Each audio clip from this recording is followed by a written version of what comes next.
How to solve percentage problems. These are the aligning formula. Kung hindi mo expert ang pagme-memorize ng formula, pwede mong gayahin ang technique na ito. Just simply draw a triangle, sulat mo ang P sa taas, R at B sa baba. Pwedeng magka-exchange ng position ang B at saka R, pero ang P sa taas talaga yan. Or, kung mas prefer mo ang mag-memorize ng formula, pwede mo namang i-memorize ito. P is equal to R times B, or R is equal to P over B, or B is equal to P over R. P is for percentage, B is for base, and R is for rate. So let's proceed to the definition. When we say percentage, it is a part of the whole. It is usually the smallest number and it answers the question what is. Example, what is 50% of 100? Next, base. When we say base, it is the whole and usually it is the biggest number and it answers the question of what number. Example, 50% of what number is, may kulang ito. 50% of what number is 100. Tama ba? 100. Then, next is the rate. When we say rate, it is usually in the percentage form and it answers the question what percent. Example, 50 is what percent of 80. So, let's proceed to the example. So, sinulat ko na yung solution ko kasi nahihirapan talaga ako magsulat and pangit ang aking sulat kamay. Minimake sure ko na lang na maintindihan siya sa aking presentation. So, number 1. Okay. What is 30% of 50? So, dito pa lang, sa word problem na ito, meron na tayong clue. What is? Pag, di ba, sinabi natin what is, it answers, when we say percentage, it answers the question, what is? So, andyan si what is, ibig sabihin, percentage ang hinahanap. Ngayon, hanapin naman natin, saan dyan si rate at si base. So, di ba, si rate, siya yung naka-percentage form. Kaya yan siya. And, ang base natin ay ang 50.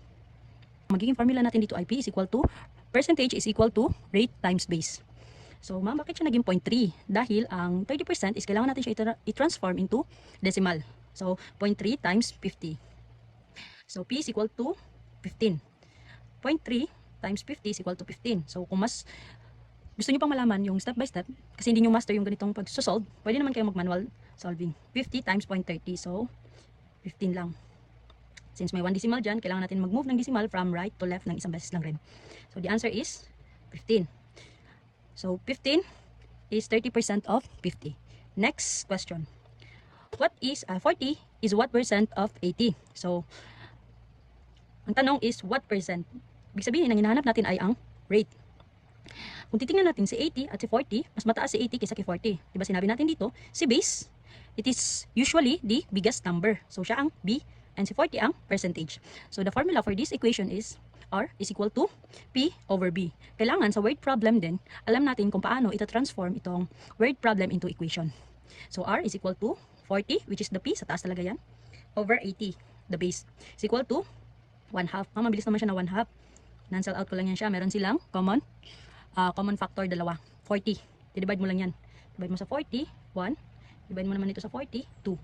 Then, para makuha natin yung percent niya, kailangan natin siyang i-multiply into 100. So, di ba, pag magma-multiply tayo ng ganito, imaginary, may 1 na yan sa baba. So, 1 times 100, 100. 2 times 1, 2. So, 100 divided by 2 equals 50. And, sulat mo ang percent. Kung nahihirapan ka namang mag-divide ng ganito, pwede mo naman yang i-manual, ganyan. 2, ang denominator nasa labas siya, ang numerator nasa loob. 2 divided by 100. Ilang 2 meron sa 100? So, 50. Just solve it manually. Next is number 3. 70% of what number is 84? So, ang hinahanap naman natin dito is what number. Ibig sabihin, ano nga yung what number? Yun ang base. Ibig sabihin, base ang hinahanap natin dito. So, 84 is the percent and 70% is the rate. Diba ang rate? It is usually in the percentage form. Pag may nakita ka ng number na may katabi na percent, yun na si rate.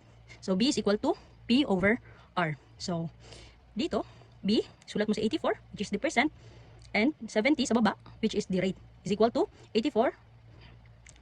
And, di ba, kailangan nating i-transform into decimal point ang ating percent. So, 84 over 0.7 is equal to 120. Ma'am, nahihirapan po akong mag-divide nang nakadecimal siya. So, pwede mo naman yun siyang i-move or gagawing whole number.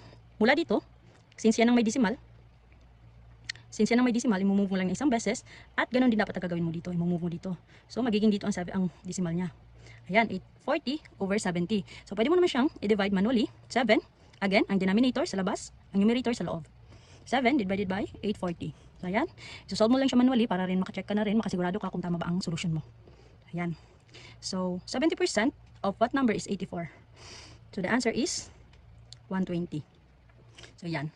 Actually, basic lang naman kung iintindihin natin ang percentage problem. Basta, mamaster mo lang yung formula at alam mo yung mga key terms na hanapin mo sa word problem.